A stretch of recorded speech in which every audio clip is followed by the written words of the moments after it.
자, 오늘께서 해결하신 말씀은 마가복음 1장 32절로 39절까지 있는 말씀입니다.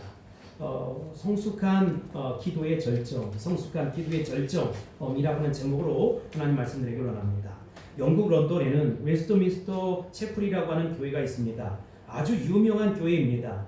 이 교회에 캠벨 몰간이라고 하는 목사님이 계셨습니다.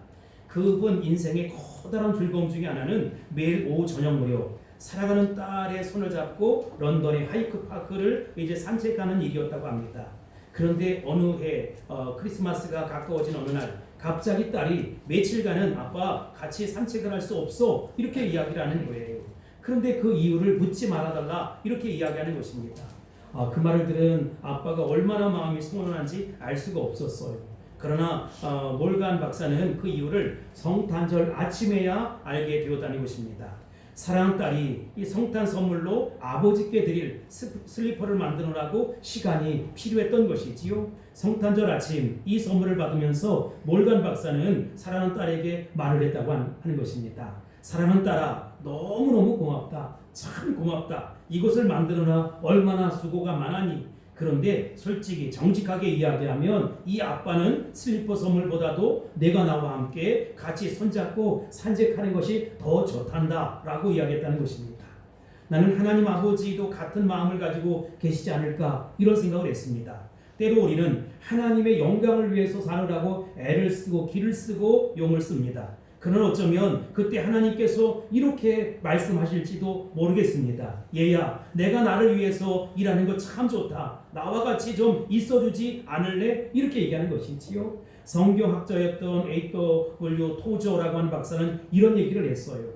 열심인 그리스도인들이 범할 수 있는 가장 보편적인 과오는 하나님의 일에 너무 바빠 하나님과의 교제를 게을리하는 일이다. 열심히 교회 사역을 하고 봉사를 한다고 하면서 이게 참 좋고 귀한 일이잖아요. 그러나 그 일에 너무 바빠서 하나님과 신령한 교제를 나눌 수 있는 시간이 없다는 것, 대단히 중요한 것인데 이것을 잃어버리고 산다는 것입니다.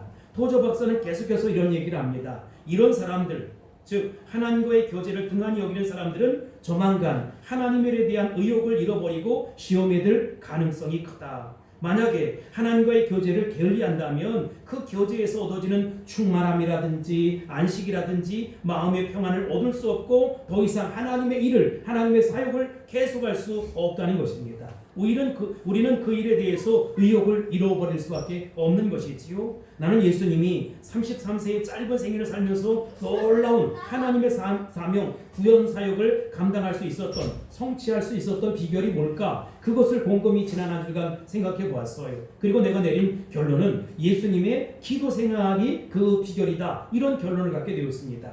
물론 그분은 하나님이셨지만 동시에 사람이었기 때문에 인성을 가진 사람으로서 기도 생활이 필요했다는 것입니다. 그렇다면 예수님의 기도 생활은 어땠을까라고 하는 것이지요. 여러분 궁금하지 않습니까? 본문에 보면 우리는 예수님이 하나님과 가졌던 교제의 모본을 살펴볼 수가 있습니다. 예수님은 도대체 어떻게 기도하셨을까요? 첫 번째, 이 예수님은 기도의 열망을 가지셨다는 것입니다. 그분이 하나님과 교제하는 것을 얼마나 열망했는지 몰라요. 본문의 하루 전날인 안식일은 예수님에게 대단히 바쁜 하루였습니다. 예수님의 안식일을 머릿속에 한번 그려보세요. 우리가 지난 시간에 살펴봤던 마가복음 1장 21절을 보겠습니다. 시작. 그들이 가버나움에 들어가니라. 예수께서 곧 안식일에 회당에 들어가 가르치심에 아멘. 여러분 예수님은 안식일에 어디 갔지요? 가버나움에 들어갔어요. 회당에 들어가셨어요. 그도 랍비이기 때문에 설교를 하셨습니다. 그런데 설교 도중에 한 사건이 일어나요.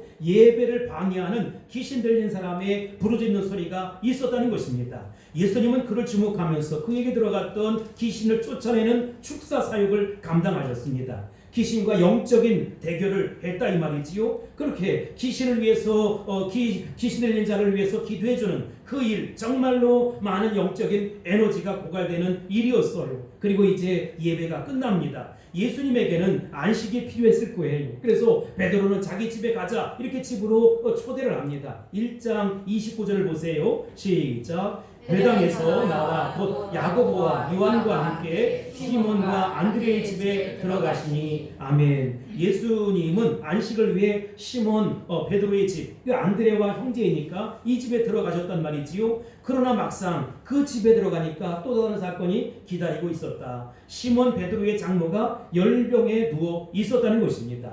열병, 약만 먹으면 나 이렇게 얘기할 수 있겠지만 그 고대 근동 지방에서는 열병과 문둥병은 하늘이 낸 병이다 라고 해서 고칠 수 없다고 생각했어요. 사람들은 그 일로 인해 도움을 요청합니다. 예수님은 더 이상 안식할 수가 없었던 것이지요. 예수님은 또 그 병자를 위해서 기도하셨던 것입니다. 또다시 자신의 영적인 에너지를 소진하는 시간이 되었다는 것입니다. 결국 베드로의 장모는 고침을 받게 되었어요. 이것이 그런데 예수님의 마지막 사역이었을까요? 그렇지 않다는 것입니다. 사역은 계속되었어요. 안식일이 저물어갈 무렵 32절입니다. 시작. 저물어 해질 때에 모든 병자와 귀신 들린 자를 예수께 데려오니 아멘. 예수님의 장모의 예수님이 시몬 장모의 병을 고쳤다, 열병이 나갔다, 이 소식이 동네방네 소문이 났어요. 그분이 시몬 베드로의 집에 계신데 이 소문을 듣자마자 병자들이 아우성을 치면서 달려오기 시작했습니다.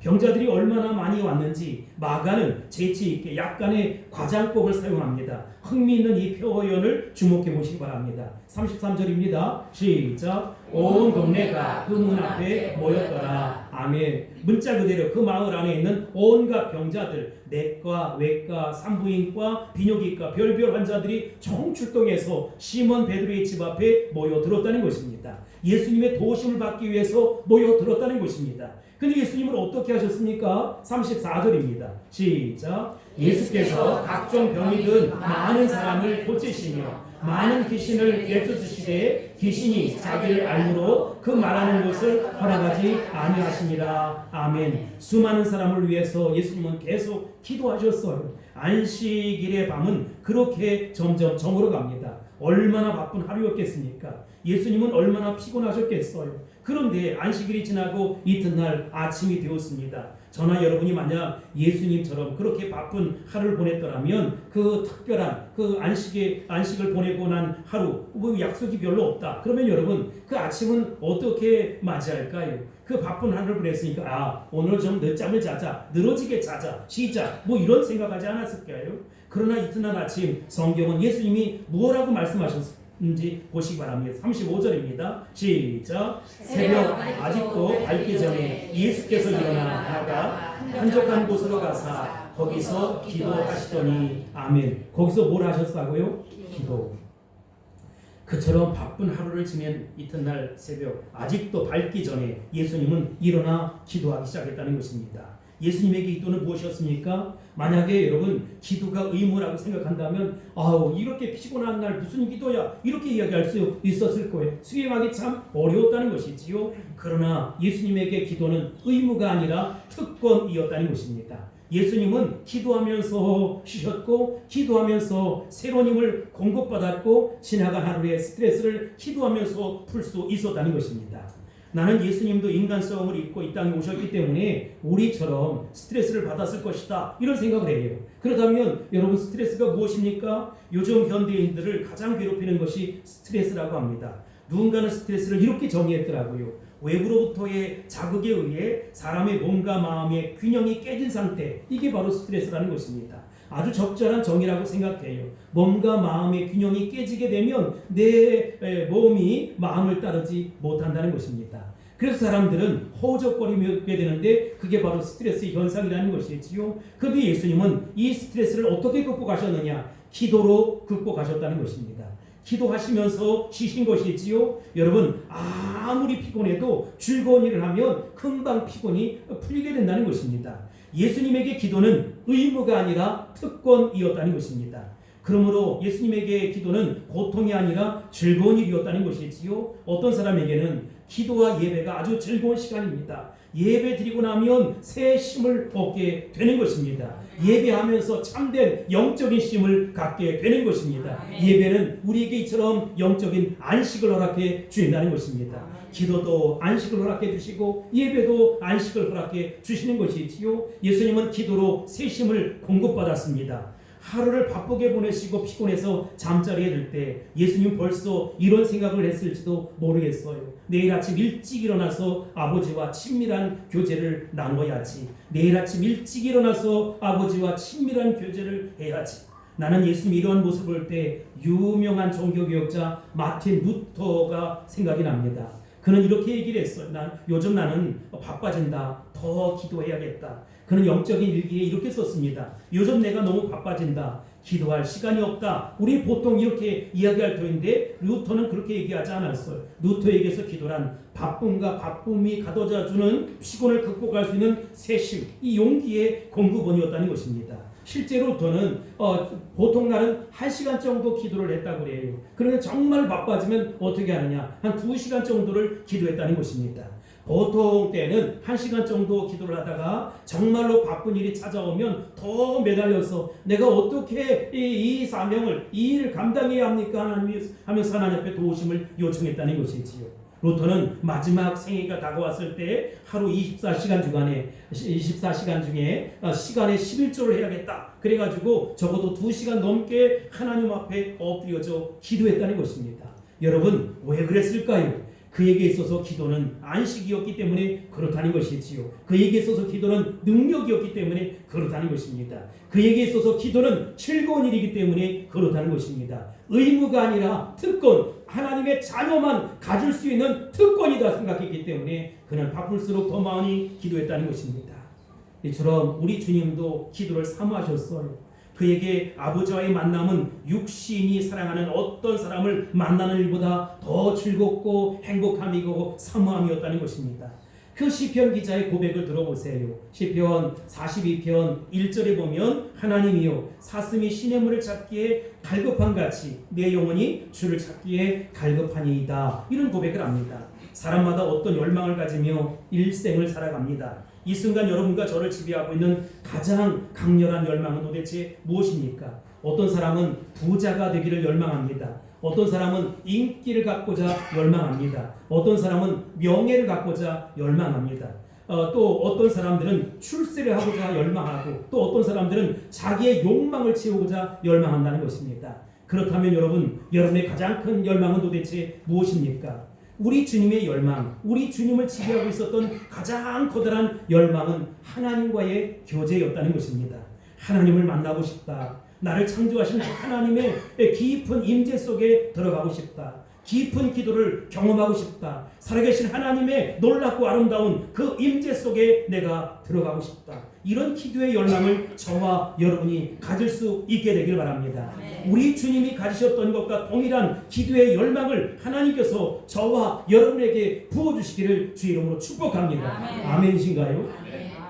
두 번째로 교제의 열망입니다. 본문에서 우리는 교제를 위한 주님의 계획을 볼 수가 있어요. 주님은 기도를 계획하셨다는 것입니다.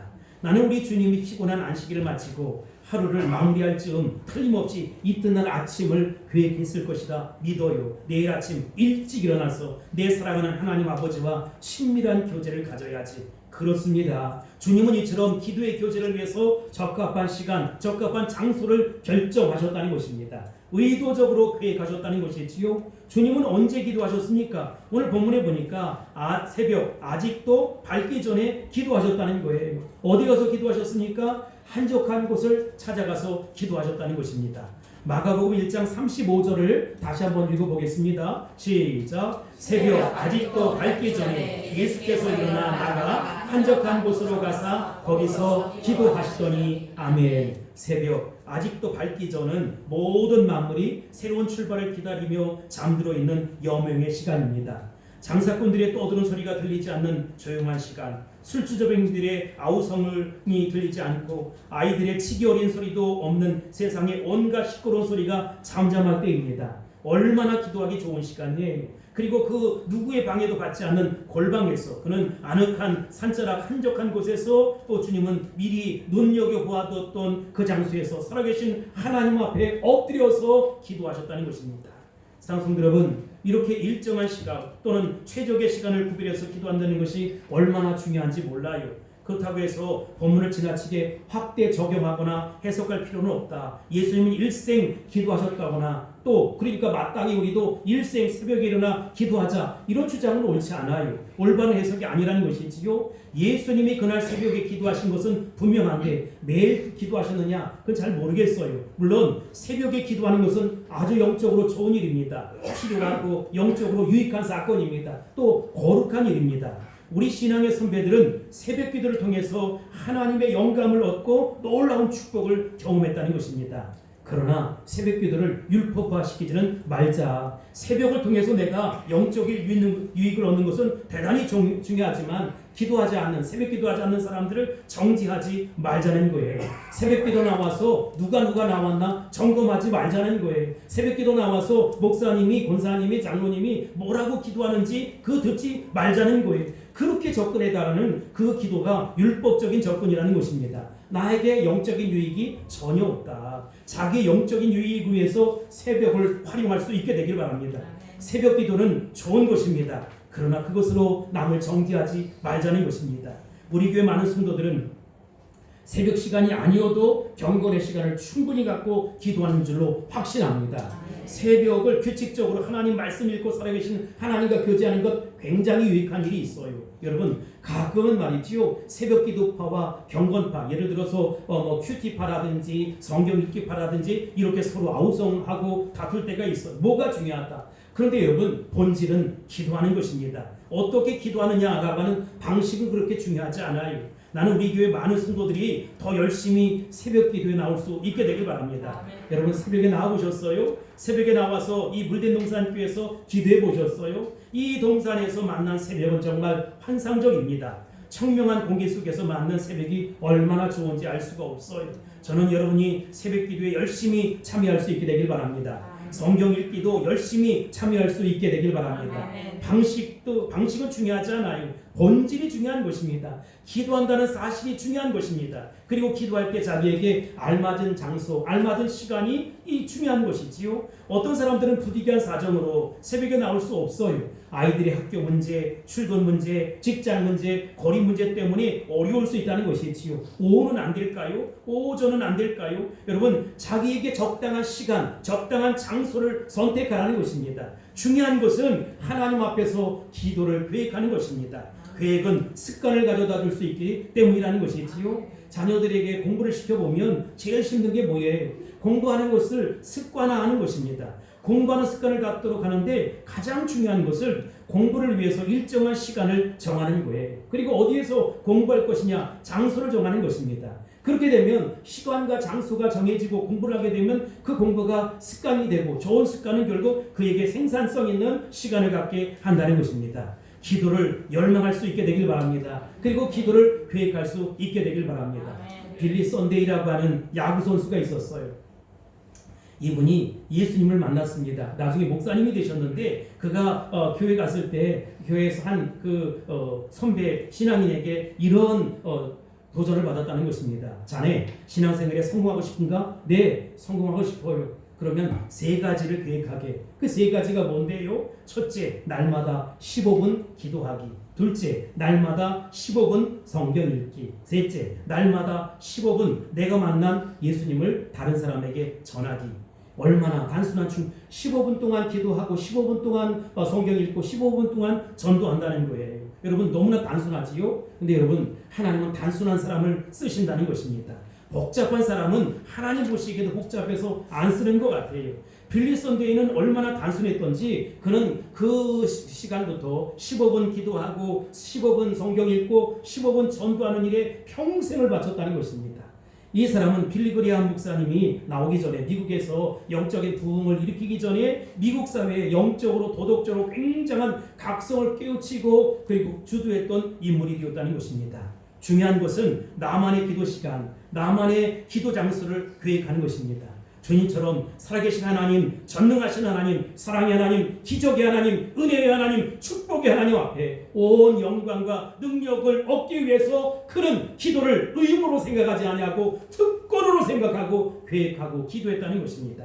사랑하는 성도 여러분, 기도할 수 있게 되길 바랍니다. 하늘의 능력을 끌어내릴 수 있게 되길 바랍니다. 세 번째로 이 교제의 결과를 주목해 보세요. 우리 예수님이 하나님과 교제한 후에 어떤 결정을 하셨는가? 35절로 37절입니다. 시작. 새벽 아직도 밝기 전에 예수께서 일어나 한적한 곳으로 가서 거기서 기도하시더니 시몬과 및 그와 함께 있는 자들이 예수의 길을 따라가 만나서 이르기를 모든 사람이 주를 찾나이다. 아멘. 새벽 기도까지 기도하던 그 장소까지 예수님의 제자들이 쫓아왔어요. 그리고 뭐라고 얘기합니까? 모든 사람이 주님을 찾고 있습니다. 여기 37절 하반절에 보면 주를 찾나이다 이렇게 기록하고 있어요. 이 단어를 찾아보니까 이 원어로는 집요하게 추적하다 이런 뜻이에요.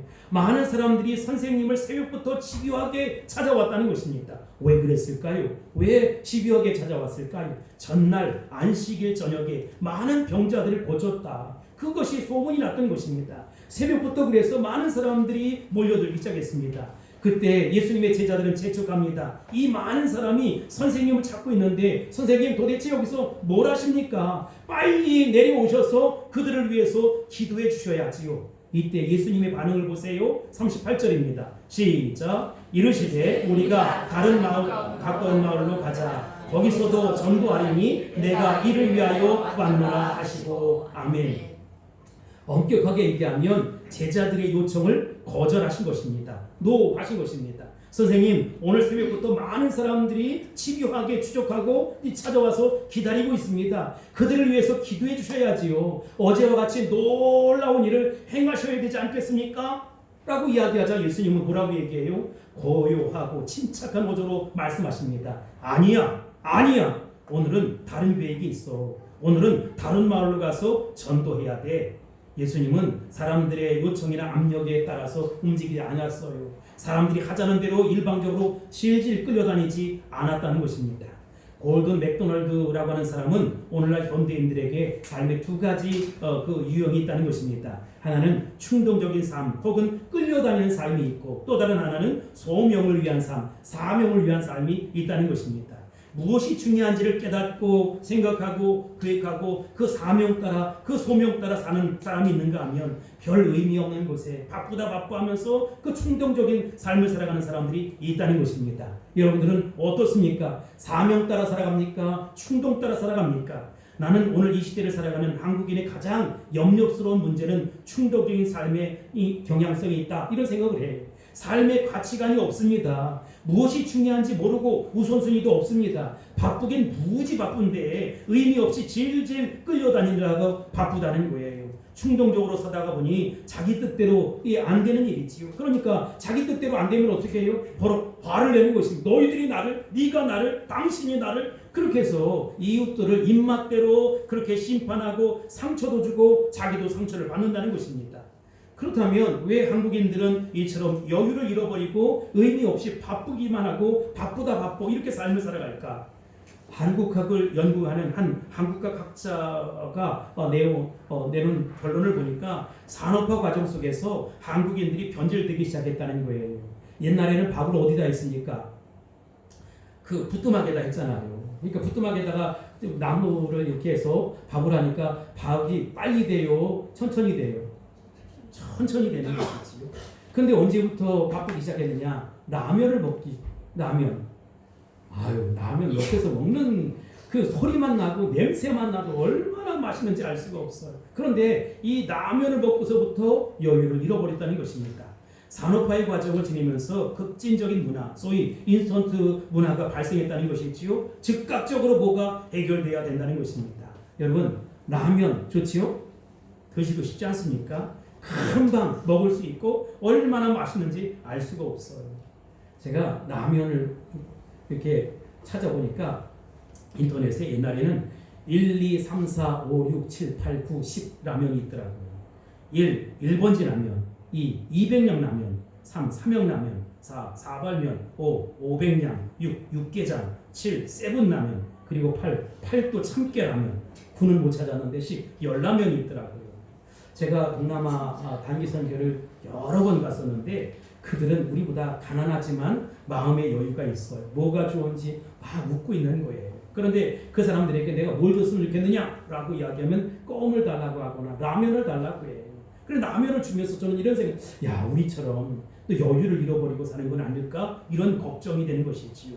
한국 사람들이 얼마나 급해졌는지 몰라요. 물론 급한 것이 죄는 아니에요. 급한 것이 잘못은 아닙니다. 그러나 여러분 그 속에 마음의 여유를 잃어버리고 인생의 방향을 잃어버리고 초점을 잃어버린다면 그건 문제지요. 무엇을 위해 사느냐를 알아야 되지 않겠습니까?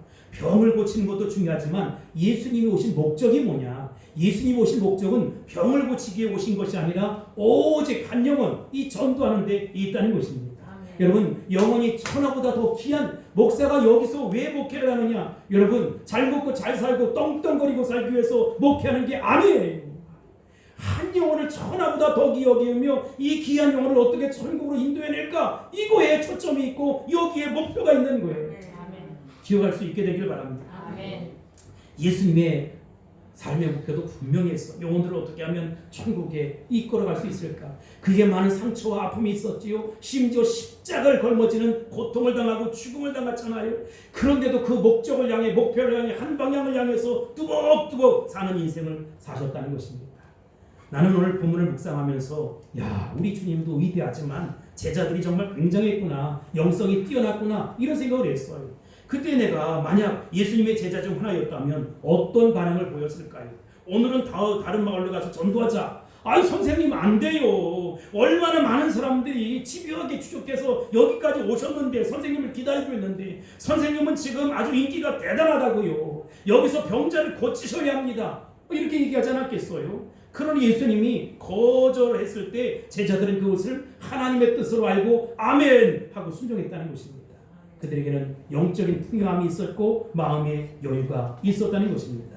한국 문화가 성숙하려면, 특히 우리 그리스도인들의 문화가 성숙하려면 다른 사람이 아니오라고 할 때 그 거절을 하나님의 뜻으로 받아들일 수 있어야 된다는 것입니다.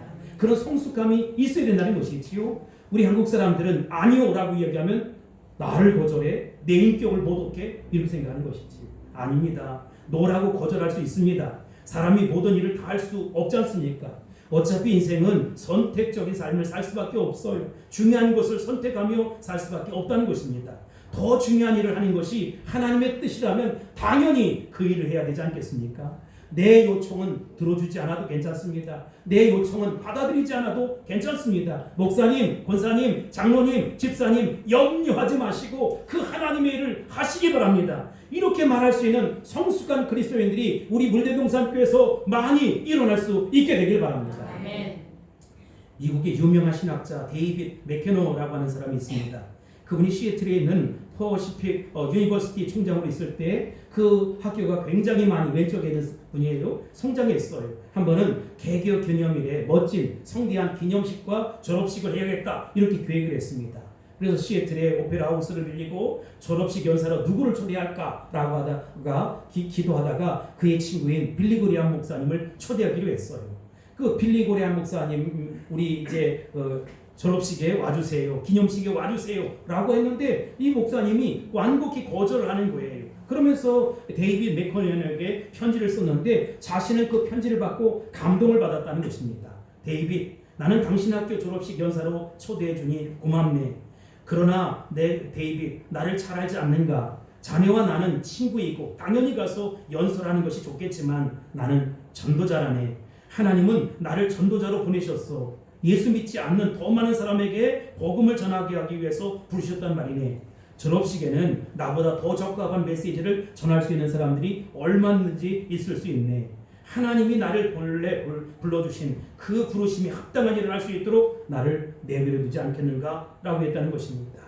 데이빗 맥케너 목사님은 이 편지를 읽고 큰 감동을 받았다는 거예요.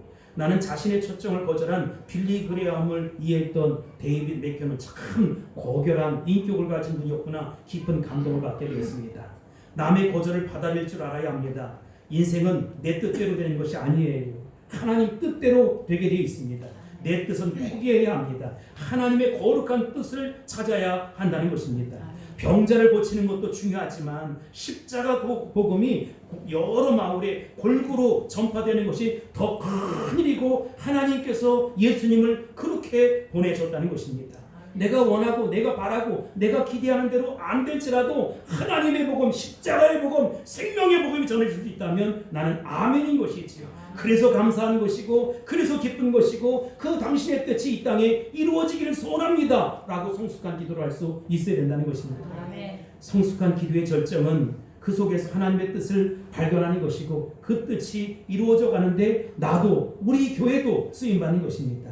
그것이 기도 생활의 축복이라는 것입니다. 예수님은 우리에게 이렇게 기도하라 라고 주기도문을 가르쳐 주셨잖아요. 주기도. 그런데 나라의 임하옵시며 이렇게 말씀하고 있어요. 누구의 생각대로 이루어지길 원했느냐? 내 생각대로 이루어지길 원치 않으셨어요. 여러분, 교회에서 주기도문을 외울 때마다 마음이 조금 불편하게 느껴지는 것은 자기 생각, 자기 고집을 꺾지 못하는 것입니다.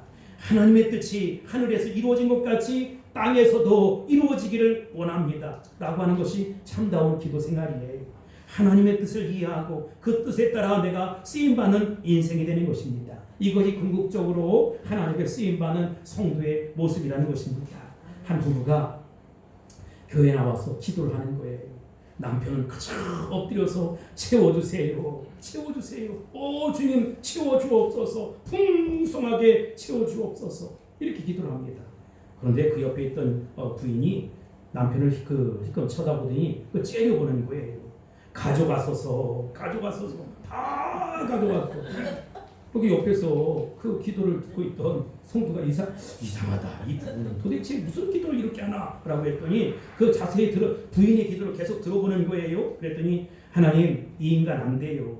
이 인간 채워주셔봐야 자기밖에 모르니까 다 가져가세요. 자기밖에 모르니 다 가져가세요. 이렇게 기도했다는 것입니다. 우리는 왜 기도합니까? 하나님의 뜻을 알기 위해서 기도하는 것입니다. 하나님 뜻 앞에 나를 복종시키기 위해서 기도하는 것입니다. 내 주여 뜻대로 행하시옵소서. 내 주여 뜻대로 이루어 주옵소서. 나는 죽고 오직 내가 예수님이 사는, 나는 죽고 오직 하나님이 사는 것이 바로 성숙한 기도의 절정이라는 것입니다. 드디어 하나님의 뜻에 따라 발걸음을 옮기시던 그 주님에 대해서 성경은 어떻게 말하고 있느냐? 마지막 39절 보겠습니다. 시작. 이에 온 갈릴리에 다니시며 그들의 여러 회당에서 전도하시고 또 귀신들을 내쫓으시더라. 아멘. 우리 주님은 더 많은 곳에 가셔서 하나님의 뜻에 복종하셨어요. 그랬더니 어떻게 됐습니까? 온 갈릴리에 십자가의 복음, 생명의 복음이 전파되게 되었고 하나님의 영광이 고스란히 드러나게 되었다는 것입니다. 뜻이 하늘에서 이루어진 것 같이 이 땅에서도 이루어지게 되었다는 것입니다. 사랑하는 성도 여러분, 오늘 말씀을 정리하도록 하겠습니다. 우리 주님 앞에 우리는 기도를 해요. 그런데 목사님 또 기도하자고 하네요. 여러분, 기도는 의무가 아니에요. 의무적으로 만약에 군생활을 한다면 정말로 피곤하고 18개월이 이렇게 안 가는구나. 그럴 것 아니겠습니까? 근데 여러분, 우리는 기도는 의무가 아니고 특권이에요. 우리 예수 믿는 사람만 가질 수 있는 특권이에요. 하나님은 다른 사람, 이방인들의 기도 안 들어주세요. 여러분, 믿음 없는 사람들의 기도 안 들어주세요. 하나님은 우리의 기도, 하나님의 아들, 딸, 하나님의 자녀의 기도만 들어주신다는 것입니다. 그러니 기도는 특권이라는 것이지요. 너는 내게 부르짖으라. 내가 내게 응답하겠고 내가 알고 있는 크고 은밀한 일을 내게 보여주겠다는 것입니다. 크고 은밀한 일이 뭘까? 여러분 기대하시기 바랍니다. 하나님께서 은밀한 그 기도에 응답해 줄 것입니다. 놀라운 기적의 역사가 우리 삶 가운데 나타나게 될 것입니다. 이와 같은 축복이 있을지어다. 나타날지어다. 할렐루야. 기도하겠습니다. 사랑의 아버지 하나님, 우리 사랑하는 성도들을 기도의 전사로 만들어 주옵소서. 성숙한 기도자로 세워 주옵소서. 그래서 하나님 영광을 위해 크게 쓰임받게 하여 주옵소서. 예수님의 이름으로 간절히 기도하옵나이다. 아멘.